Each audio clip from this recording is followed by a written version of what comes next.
શું તમે પણ તરબૂચ ખાતી વખતે તેના જે બીજ છે તેને બહાર કાઢીને ફેંકી દો છો? તો તમે સૌથી મોટી ભૂલ કરી રહ્યા છો.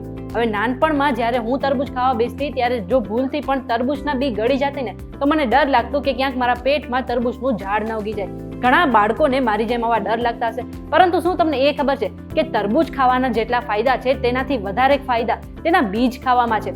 હવે તરબૂચના બીજ ખાવાથી આપણા શરીરમાં ક્યાં ક્યાં ફાયદા થાય છે અને તરબૂચના બીજ આપણે કેવી રીતે ખાવા જોઈએ એ બધું જાણવા માટે આ વિડીયો આખો જોઈ લેજો. તમે આવી ગયા છો વીટીવી ડિજિટલ પર ને મારું નામ છે મેઘા. હવે સામાન્ય રીતે ઉનાળામાં ગરમીથી બચવા અને ડિહાઇડ્રેશનથી બચવા માટે લગભગ લોકો તરબૂચ ખાતા હોય છે અને લગભગ લોકોને તરબૂચ ખાવું પસંદ પણ હોય છે.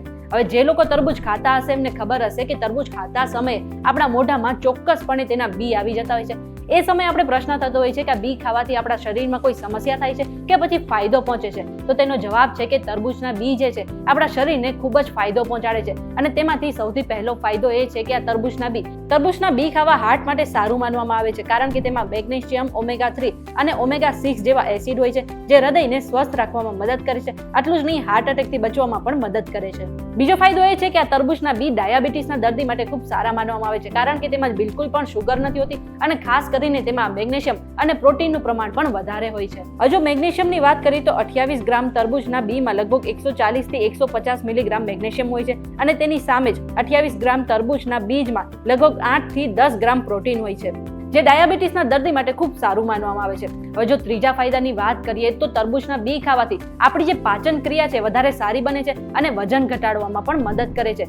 ખાસ કરીને તરબૂચના બીમાં વધારે પડતું ફાઈબરનું પ્રમાણ હોય છે અને ફાઈબર ખાવાથી આપણું જે પાચન તંત્ર છે એ સારી રીતે કામ કરે છે અને આને જ કારણે પેટમાં ગેસ, અપચો અને કબજિયાત જેવી જેટલી પણ સમસ્યા થાય છે એ બધાથી આરામથી છુટકારો પણ મળી શકે છે. આ સિવાય તરબૂચના બી જે છે એ કુદરતી મલ્ટીવિટામિન્સ માનવામાં આવે છે અને તેને જ કારણે આપણા હાડકાં પણ મજબૂત રહે છે. અને ખાસ કરીને તરબૂચના બીમાં ઓમેગા 3 ફેટી એસિડ, પ્રોટીન, ઝીંક, ફોલેટ, પોટેશિયમ અને કોપર પણ ભરપૂર માત્રામાં જોવા મળે છે.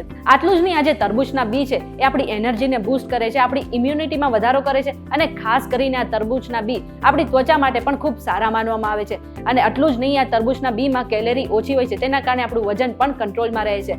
હવે આ તો આપણે તરબૂચના બીના ફાયદા વિશે વાત કરી, જેને તમે કાચી રીતે પણ ખાઈ શકો છો. આટલું જ નહીં, તરબૂચના બીને તમે બહાર કાઢીને તેને તડકામાં સૂકવીને અને શેકીને પણ ખાઈ શકો છો. આવું કરવાથી તમારા શરીરને ખૂબ જ ફાયદો મળી શકે છે. હવે આ બધી જ માહિતી અમે રિસર્ચ દ્વારા એકઠી કરી છે અને કોઈ પણ સ્વાસ્થ્ય સંબંધિત સલાહ માટે તમારે ડોક્ટરની સલાહ ચોક્કસથી લેવી જોઈએ. આ વિડીયો તમને કેવો લાગ્યો કમેન્ટ કરીને જરૂરથી જણાવી દેજો અને આવા જ વિડીયો જોવા માટે અમારી ચેનલ સાથે જોડાયેલા રહેજો.